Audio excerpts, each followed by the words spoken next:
is set, and after Iowa, the stakes couldn't be higher. We don't settle.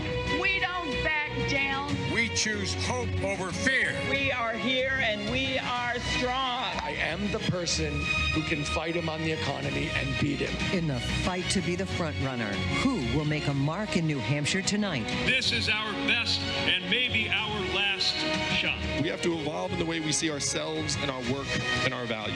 Change is coming. Live from the spin room at St. Anselm College in Manchester, New Hampshire. Here now, Tom Yamas. And good evening. Welcome to ABC News Live and a big night of politics. We are now just 1 hour from tonight's Democratic debate. And you can see the live picture right there. The audience is in place. Our moderators are ready. And this is a critical moment for these candidates. Just days after the caucus chaos in Iowa, these presidential hopefuls need to cut through the crowded field and stand out to New Hampshire voters if they want to stay in the race for the White House. Now, 7 candidates have qualified for tonight's debate. Take a look, a combination of both poll numbers and fundraising. This is the order you will see them in, with the highest polling candidate in the middle of the stage, Joe Biden. The candidates are arriving now. We have seen them earlier today doing their walkthroughs, getting a sense of what the stage looked like. There's Andrew Yang and his wife in a frozen position right there, but I'm sure that video will roll. Many will be watching former Vice President Joe Biden tonight after the apparent 4th place finish in Iowa. I'm joined tonight by our powerhouse political team for a lightning round. And Rahm Emanuel, I start with you tonight. There have been developments in the Joe Biden campaign. The Iowa leadership team is gone, and there is a new boss. How much trouble is Joe Biden in? Well, I think significant trouble, or significant, I wouldn't say trouble so much as he has a big test here, and he has to clear this test, or his, campaign is in significant trouble. That's that simple. And I think it's also true for a number of candidates. I think if you could say there were 4 to 5 ticket or seats coming out of Iowa, there's going to be no more than 2 to 3 coming out of New Hampshire.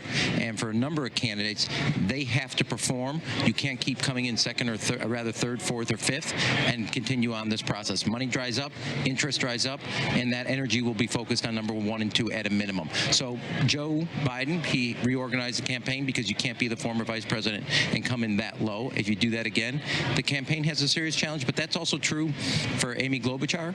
It's also true for a number of other candidates that Elizabeth Warren. Yeah, you can't keep going without the resources to do it. Governor Chris Christie, you've been on the ropes before in New Hampshire with a very important debate in front of you. What does Joe Biden have to do tonight? Listen, Joe Biden just has to be Joe Biden. Try to show some energy tonight that he's shown all throughout his entire career. But what I would be focused on tonight is, can Pete Buttigieg show that he's real? Okay, so he did well in Iowa.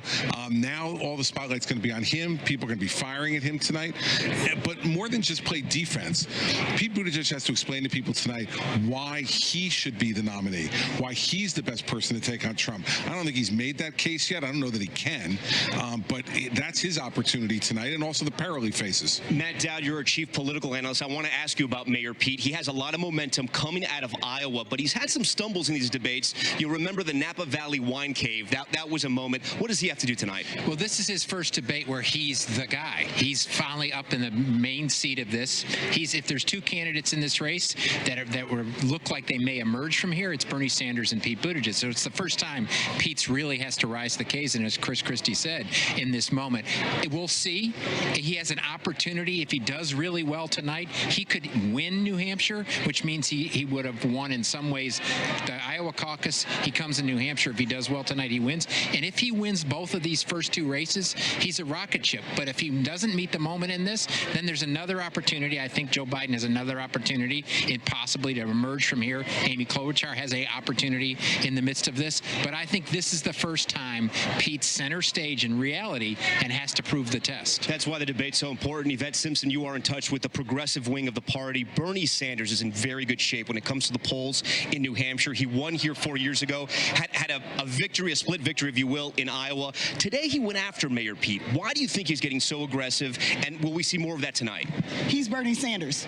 He engages. It's what he does, and I think it's really important for him to always show how he's different, right? So he wants people to know, here's what I'm about, and here's how I'm different. He goes straight at it. He doesn't ask any questions. He doesn't take any names. He goes straight at it. That's just classic Bernie. You expect that. Terry Moran, Elizabeth Warren came into this campaign a fighter. She's now trying to be a uniter. Tonight, she'll be on her home turf. She's in third place coming out of Iowa. Is that message of uniting the party so early now in the race, do you think that's going to be effective tonight? Because what I expect tonight is a real debate. The candidates are going to be ideological. The thing that is in the Democratic Party, this fight between how far left do we want to go, do we have to go back to the center, which has kind of been submerged in the eagerness to show you can defeat Donald Trump. Everybody's taking him as the target. Tonight they're taking each other as the target, in part on how far left can the party go. And I think Elizabeth Warren is probably going to try to move a little bit to the middle. But the real problem for her is that there's not much room there with Biden in there and Buttigieg and Klobuchar. So she's going to have to track behind Bernie Sanders. But what I'm looking forward to is the fight to define what a Democrat is today. On that point, Terry, Rahm Emanuel, some moderates, including your colleague James Carville, are sounding a panic alarm, saying the party is moving way too far to the left. Laughing that you would say James Carville's. There's nothing moderate about James Carville. Okay? But he and this is Mayor Pete, as we say this, Mayor Pete Buttigieg arriving now, getting ready to get on the debate stage. Rahm, there is a battle for the soul of the party right now. Will we see that play out on the stage tonight? Yeah, I mean, well, that battle's been going on for the last year. I don't think it's just, I mean, this will be another iteration of it with higher stakes, because this is the last time you can make your closing argument to the voters in New Hampshire, which will send off a couple more candidates. This is a battle, and I've talked about this in 1992, 96, 2008, 2006, 2012, in 2018. Democrats had a winning formula. You're throwing the book out of that playbook. All right, Rahm, thanks for that. ABC News is proud to host this debate in partnership with WMUR TV and Apple News tonight at St. Anselm College. Here now, the executive director for the New Hampshire Institute of Politics at St. Anselm, Neil Levesque. Let's listen in. As well as the New Hampshire Institute of Politics. Team, subscribe for more of these type of videos.